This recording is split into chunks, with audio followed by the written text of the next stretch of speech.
Hello beautiful people, you're welcome back to my channel. Thank you so much for stopping by. In today's video we're going to learn how to make this beautiful corset top from start to finish. So if you are coming across me for the first time, my name is Grace. Do well to subscribe so that YouTube can notify you each time I upload a new video. And if you're my returning viewer, you know you're the best. You did very well. Okay, these are my back piece, the yoke, the side piece, and the center piece. And these are my front piece, the yoke, the center piece, and also the side piece. Okay, CF and SF and the cup. All right. In our last tutorial, we learned how to draft this beautiful corset top. Okay, and I've also got ahead to cut it on my main piece. Okay, I've cut it. I add ½ inch for stitching allowance. It's only at the side that I will not be adding stitching allowance. You know why? Because when we were drafting it, we added our size seam allowance to the pattern drafting already. So this part that I will be joining to the sides, and also the top part that I will be joining to the yoke, I've added half inch for joining allowance.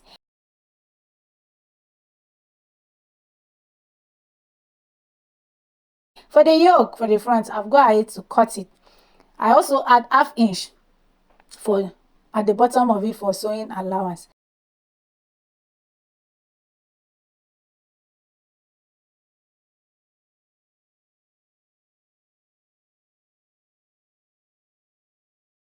Because I'm going to use it both for the lining, I'm using the same material for the lining and for the main piece. I've cut 4 pieces out. Okay, 4 pieces for the front and 4 pieces for the back for the yoke. Okay, for the back too, I add ½ inch for stitching allowance.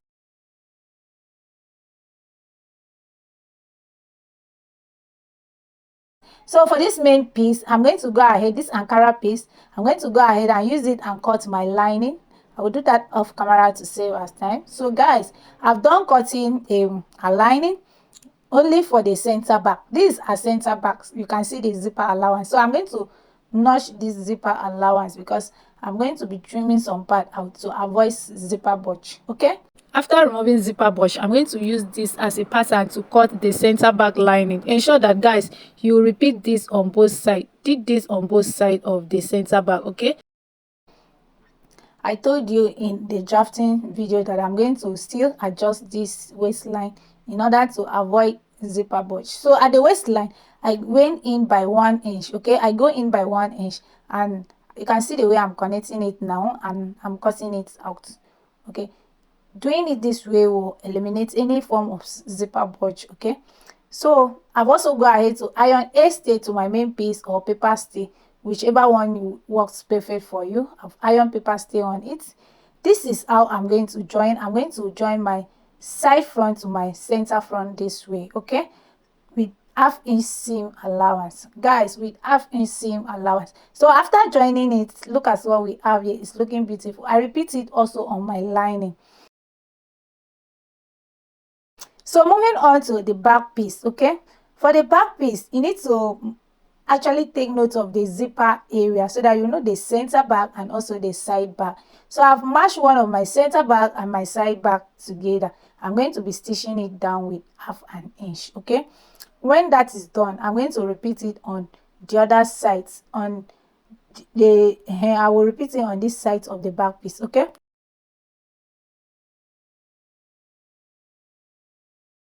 so I've done stitching it down, and I press it flat with a hot iron. Okay, and I'm still taking note of the zipper area because our zipper is going to be in like this. Okay, the zipper allowance is going to be in like this. So moving on, at this point, it's actually optional if you can grade boning casing for it. In order for you to grade boning casing, if you are grading a casing for it, take note of the size of your boning.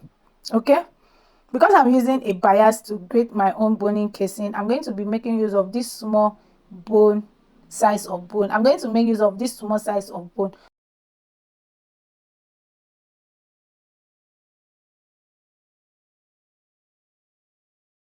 I'm going to stitch down my bias at this center, or yeah, at this area, this joining allowance at my front piece. Okay, when that is done, if you have any excess joining excess, please go ahead and trim it off.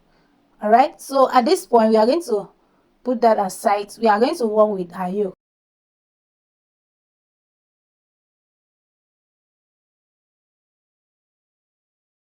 For the yoke, I'm going to turn the neckline face. After turning the neckline, please go ahead and iron it flat, okay? Go ahead and press it very flat with a hot iron. And when that is done, look at what we have here. I've also go ahead and do that to the back piece as well. So moving on to the next step, you can decide to stitch down this armhole like this in a way that both the lining piece and the main piece is becoming one piece, okay?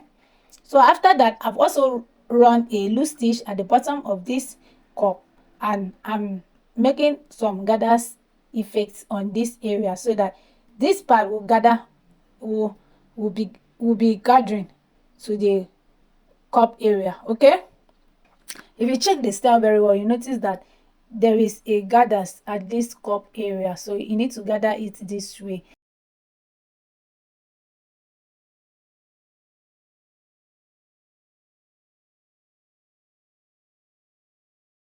And I'm also going to make sure I have at least half inch, leave about half inch at the top before you start stitching it down, okay? And once you get to the center area of it, please leave half inch. That half inch we leave will help us to join the lining and this main piece together. All right, so I'm going to do that. I'm going to take it to my machine and join my cup together.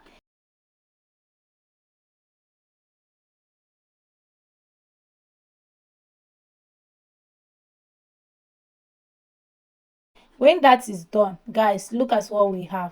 It's looking beautiful already. All right, and guys, take note of the way I'm going to join my lining, because the right side of my lining is facing the wrong side of this top, okay? So I'm going to stitch it down with half an inch. All right, I will repeat it only on one side first. When that is done, I'm going to be right back. I will show you what to do next.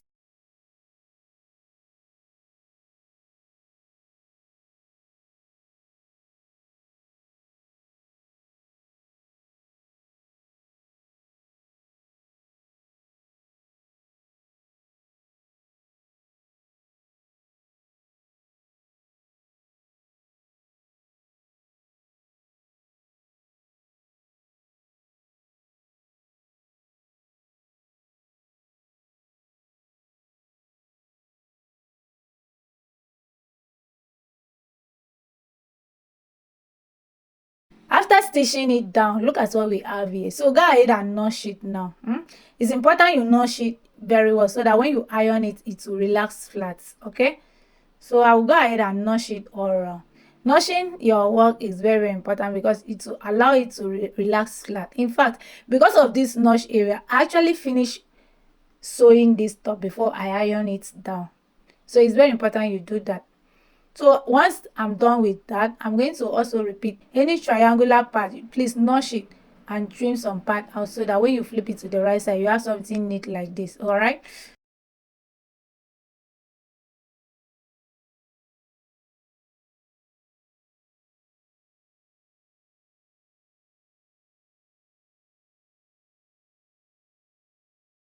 so I'm going to repeat the same process on the other side of my cup.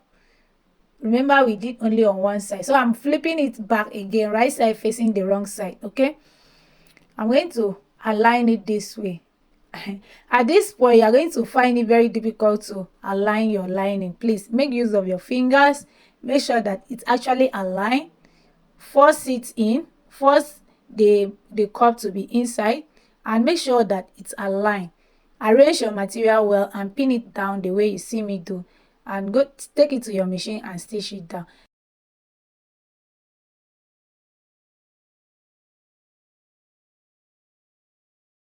Make sure that your lining and the main piece at the top actually align. That's why we leave that half inch.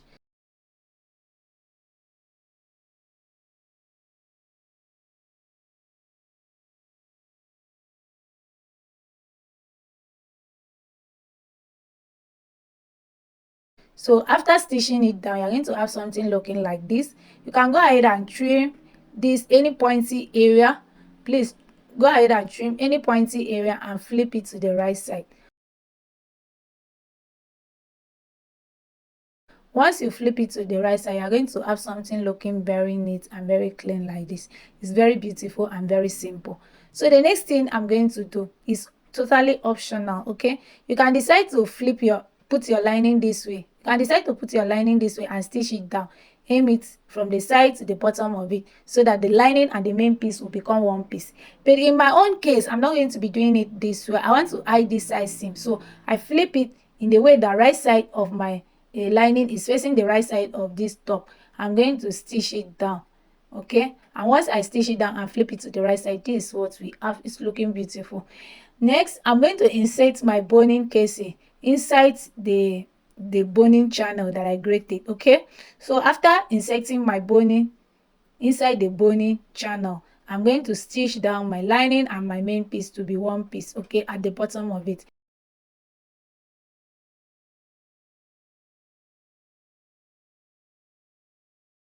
This part that you have the zipper allowance, okay, is actually the center back. All right, so you have to place your you have to place your yoke this way and stitch it down with half an inch. Once that is done, flip the lining, making sure the right side of the lining is facing up. You top stitch and also allow the seam allowance to be toward the lining side and top stitch it down, okay?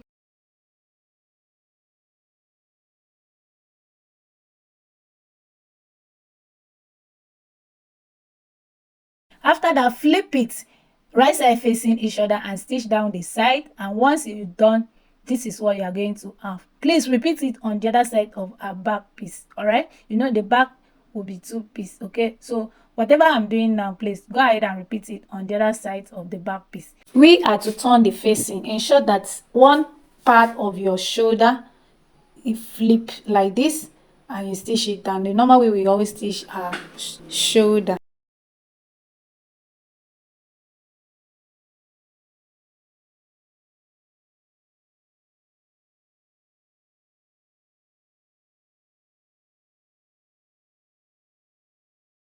So we are moving on to the area where I'm going to shape this dress. Please divide your bust circumference.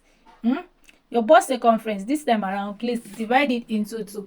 Once you have that, measure the leftover measurement. Measure what you have left and divide it into two and mark it. So I'm going to repeat the same marking on both sides and shape it out. It's very simple. I'm going to repeat it on both sides and shape it out. You can see the way I shape it out. What I have left is 1.5 inch. So I've measured it out and stitch it down. All right. So the next part I'm going to be doing now is the zip area. Remember we added 2 inch for the zip area and we have also go ahead and remove half an inch. We turn the lining with half an inch. So whatever is left will be 1.5 inch. So I'm going to attach a zip this way and I will be right back.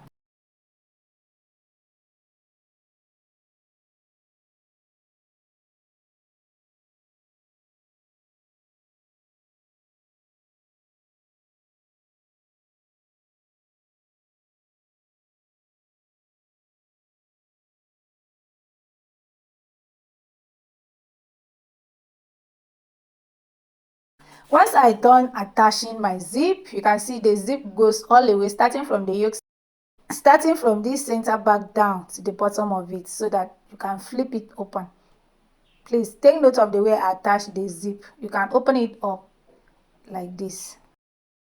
Lastly, in this tutorial we are going to cut the ruffle. Okay, to know the amount of ruffle I have to measure the down of this top. I'm going to times the measurement times 3. Okay, that is the amount of the material I need. Okay, and I've already cut 5.5 inch for the length of the ruffle. I've already folded half inch in and further fold in half inch in.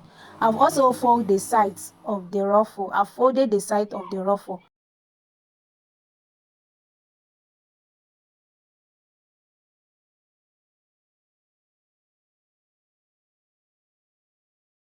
I'm measuring now to see that the 35 inch that I have times it times 3. Okay, you see, so it's times 3. If you look the style very well, you notice that at the ruffle, the center back and the center front of the ruffle is shorter than that of the side. So at this center of this piece, I come down with 1 inch, though I later changed my mind to 1.5 inch. I did 1.5. Okay, at the edge of this piece, I come down by 1.5 inch. Now I mark 1 inch, but I later change it to 1.5 inch and I'm going to trim it this way.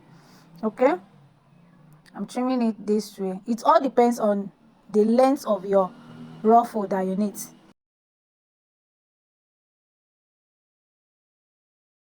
So I've go ahead and mark the center of this ruffle, which is the center front as well. Okay, like I said, I told you I later reduce it to 1.5 inch. It all depends on what you want. You can even make it 2 inch. It all depends on what you want. Okay, so I'm going to gather it. You can do you can take it to the machine and run a loose stitch on it, but I won't be gathering it. I want to pleat it while on top of the machine. I'm going to show you how to pleat it.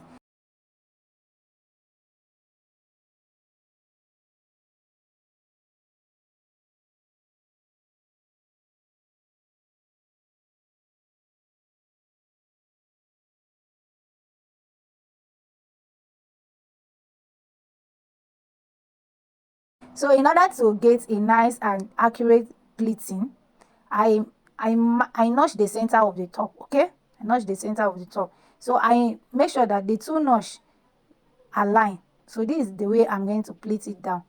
As I'm sewing, I'm going to pleat it. As I'm sewing, I'm going to pleat it. I will make sure that I pleat it all the way to the center back, where my zip stop. That is where the ruffle will stop. And after that, this is what we have, guys. It's looking very beautiful. So the last thing I will do, I will take it to the weaving machine and weave it out. Before we weave it out, we are going to attach our sleeve, and that will be the next tutorial on this channel, guys. Thank you so much for watching till the very end. See you all in my next video. Bye.